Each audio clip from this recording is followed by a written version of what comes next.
Transférée à l'hôpital juste à temps, Jasmine est désormais hors de danger. La balle a traversé son épaule, mais la plaie est superficielle. La jeune fille va devoir prendre des antibiotiques pour résorber l'infection et éviter de porter des charges lourdes pendant toute la période de cicatrisation. Le médecin l'autorise donc à rentrer chez elle. Jim est soulagé. Il avoue à sa petite amie la peur terrible qu'il a ressentie quand il a entendu le coup de feu. À la colloque des Marais, Bérénice avoue à Rose que même si Carla essaye de donner le change, elle a été traumatisée par ce qui s'est passé avec les Louvain. La principale intéressée surprend leur messe basse. Elle confie n'avoir jamais eu aussi peur de toute sa vie.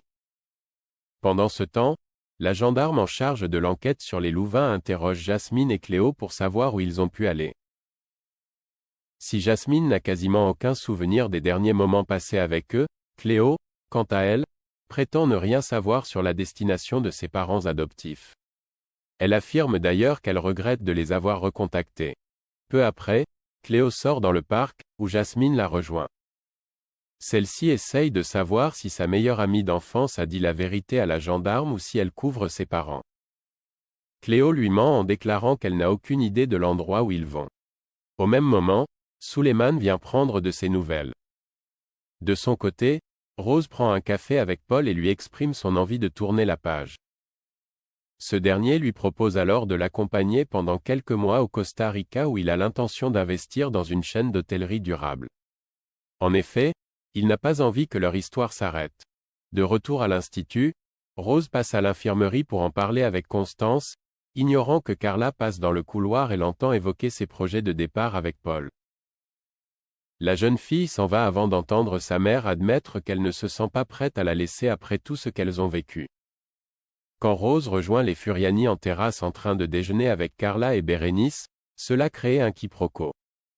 Les parents adoptifs de Carla remercient Rose pour être partie à la recherche de leur fille quand les Louvain l'ont kidnappée, tandis que Carla accuse au contraire sa mère biologique d'être responsable du traumatisme qu'elle vit aujourd'hui.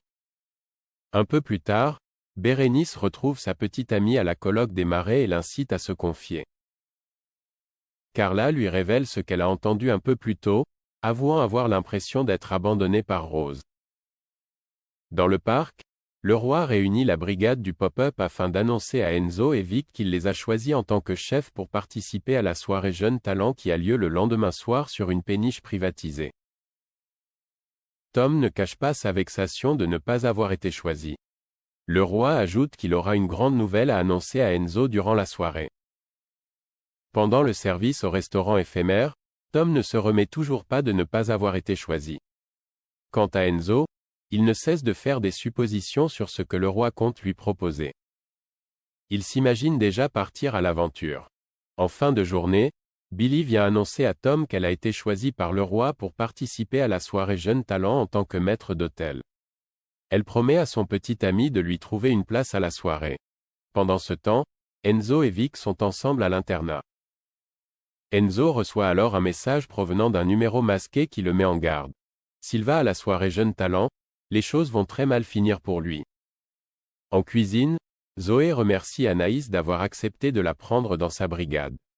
Elle lui fait part de sa motivation et de son envie de progresser. Anaïs la charge du dressage des entrées à partir d'un modèle. Pendant le service, Zoé perd du temps à vouloir respecter scrupuleusement le modèle, si bien qu'elle n'arrive pas à sortir 4 entrées en même temps.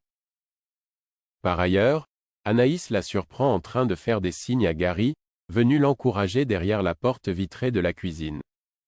En voyant que Zoé ne prend pas les choses au sérieux, Anaïs la vire sur le champ et la fait remplacer par Pénélope.